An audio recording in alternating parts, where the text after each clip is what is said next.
Hi there, Chris Fox here.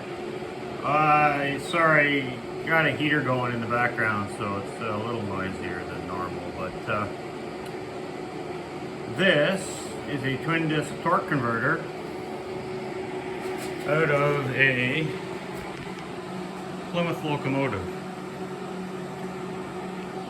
And that Plymouth Locomotive is number 301 for the Halton County Radial Railway. It's their backup unit for a power failure. Being that they are an electric railway museum, they need some type of backup control to move stuff around when the power's out. So this torque converter is sitting on its end, and it was removed from the diesel engine. It's an NHRS 600. This unit's 1955. And we're going to disassemble this and rebuild it. It's got a very bad leak in it. These things are really neat, actually. Being a torque converter, it means that it has no electrical connection to the power or the drive system. This is the drive. So the engine sits in here with a clutch.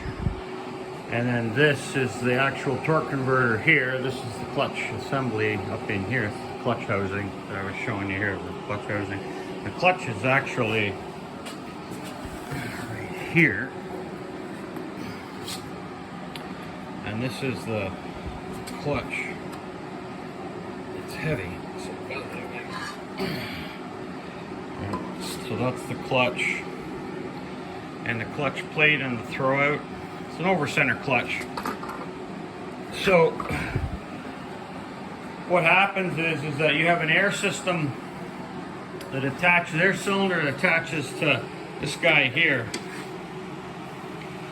and the clutch sits in here, and then when the air, you grab the throttle, it slams this forward. It engages the clutch over center wise, and then when you take the throttle and put it in idle, or it releases the clutch. So this, theoretically, the clutch is your generator field, if you would say, on a locomotive. But so yeah, it's kind of a neat. So we're going to get into it. It's got some, like I said, it's got some leaks to it, and this runs actually on diesel fuel as its hydraulic fluid. It doesn't have hydraulic oil in it. It pressurizes the diesel fuel in it. It's actually kind of a really neat idea, but anyway. So it leaks, and we don't want diesel going all over the ground, so we're gonna disassemble this. All right, so let's get after this a little bit. Yeah, so there's the over center clutch. Just taking that out. Runs on these needle bearings here on both sides. Anyway, I just want to say I've worked on this unit before. This one came from Quebec, and I got it running and tested and stuff, and then subsequently found it needed to be rebuilt.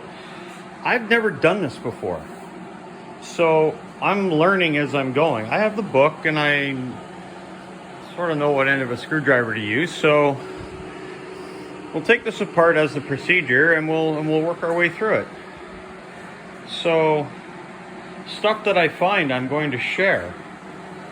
It's this is really neat. Okay, jack screws in place. And there's one there, and so you jack it up and you split it. This is the converter. This is the clutch housing.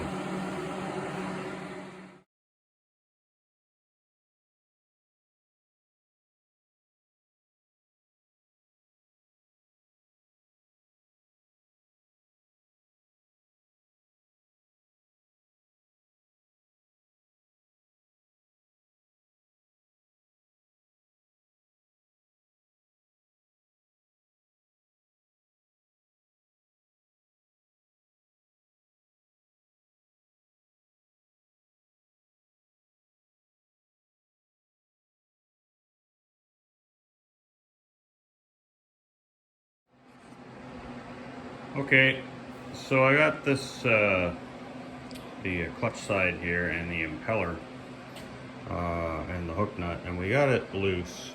That's taken me quite a bit of time to get that loose there.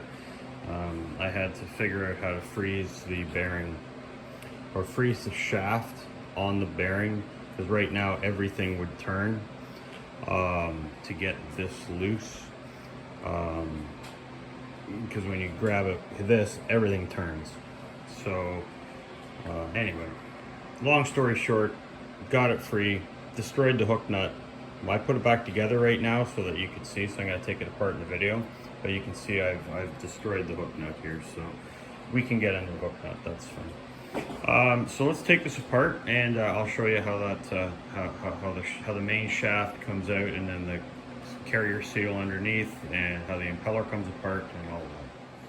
Okay, so first what we need to do is, right now everything is compressed and sitting together as per sitting. So we need to lift,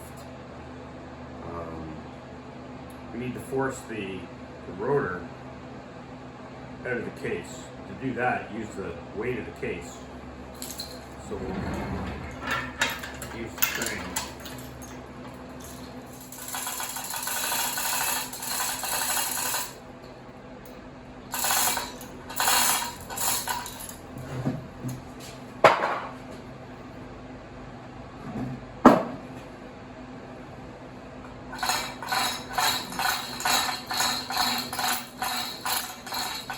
As we push this down, the shaft will bottom out before shaft will bottom out, and then the weight of the case should push the impeller out of the seal.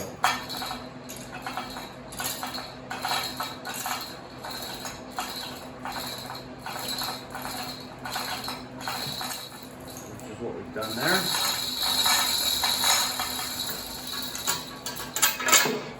This. And now we should be able to get the hook nut off here without too much trouble. Now I have, it should be hand tight because I already did it yet. So you undo the hook nut. Take the star off, the locking nut, and then the impeller is splined to the shaft, so should, there it is, okay, that's the impeller, and in here, I stated before, this is your carbon seal. Okay, that's the whole deal that keeps all the oil keeps all the oil in a converter, keeps the grease in the bearings, and doesn't wash anything out. So this is the main reason why this thing failed. We'll put this down, and then this guy is the actual seal, and the carbon that I showed you there, the carbon seal, rides on this surface right here. And this is sprung, and this is lapped true to fit the carbon. So everything has to be put together in very tight tolerances on this. So when we rebuild it, we're getting a rebuilding kit, and we get, the base is fine, but we get all of this plus the carbon seal, and we'll take that all apart. And then what you have left over is the shaft, which is here.